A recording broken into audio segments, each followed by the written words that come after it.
sharp swing points can result in drastic changes of Aroon values in relatively short periods of time. That's why it's important to look at the broader context on the chart to better distinguish between minor retracements and full trend reversals. With the current upswing being similar in appearance and size to others that have appeared previously in this established downtrend, one major difference under development is not only the crossover of the Aroon upper over the Aroon lower line, but also its value staying in the upper 30% range, with constant contact on this threshold marked by the support and resistance line at 3770. The ideal scenario would be for Aroon upper to remain within the 70 to 100 range and Aroon lower to remain in the lower 30% range, while at the same time price needs to close over 3770 and rapidly surge higher for a more decisive double bottom reversal to take place.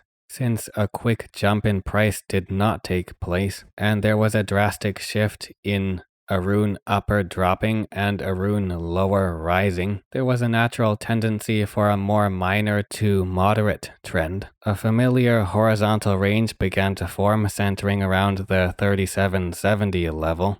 When these characteristics are present, it's not surprising to get a bullish breakout. Now, with price having fallen sharply back into this range, those same characteristics would be preferred for another decisive and quick bullish reversal. And indeed, they do take place, but to a lesser degree for a shorter duration and a smaller rise in price, prior to those familiar neutral to bearish phases.